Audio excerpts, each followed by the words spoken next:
Bienes. Para comenzar podemos hacer una distinción entre bienes que son económicos y los que no son económicos, es decir, los que son bienes propiamente dichos. Los bienes económicos son bienes de consumo y bienes de producción.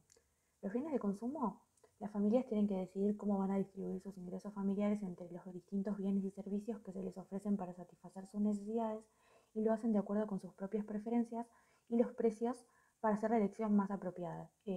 Las familias quieren utilizar mejor sus ingresos y los bienes económicos de producción, una empresa tiene que decidir qué bienes son los que va a elaborar y qué medios son los que utilizará para producir dichos bienes.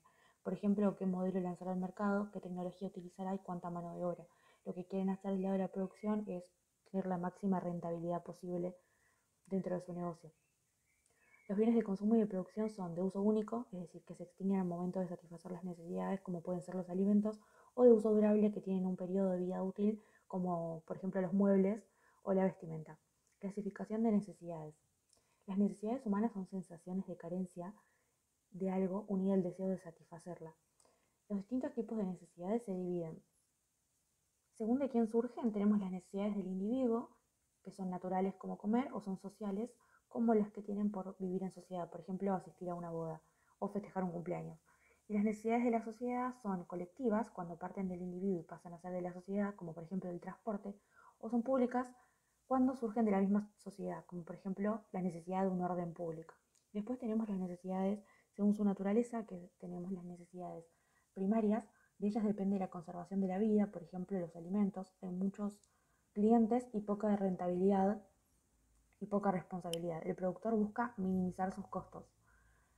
Las necesidades civilizadas o secundarias son las que tienden a aumentar el bienestar del individuo y varían de una época a otra época según el medio cultural, económico y social en que se desenvuelven los individuos. Por ejemplo, el turismo, el ocio, son menos los clientes que las necesidades primarias, pero generan más rentabilidad.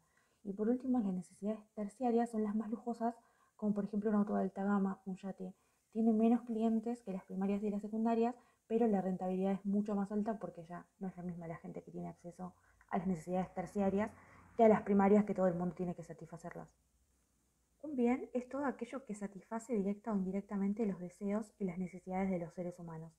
Tenemos a los distintos tipos de bienes clasificados según su carácter, que pueden ser bienes libres o bienes económicos. Los bienes libres son limitados en cantidad o muy abundantes y no son propiedad de nadie, como por ejemplo el agua, el aire, el río. Y los económicos son escasos y en cantidad en relación a los deseos que hay de ellos y son apropiables.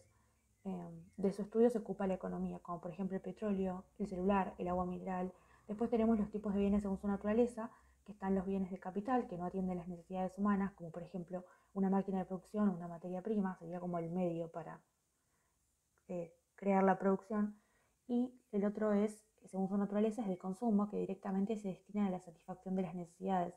Y como ya dijimos, son duraderos, que tienen un uso prolongado sin fecha de vencimiento, como un electrodoméstico, o no duraderos, que se ven afectados directamente en el transcurso del tiempo, como lo son los alimentos.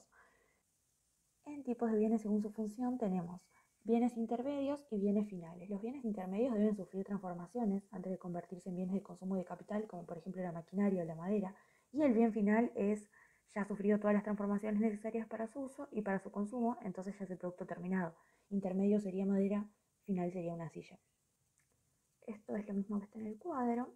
Y por último podemos decir que la suma de los bienes y servicios finales generados en un periodo de tiempo se denomina producto total.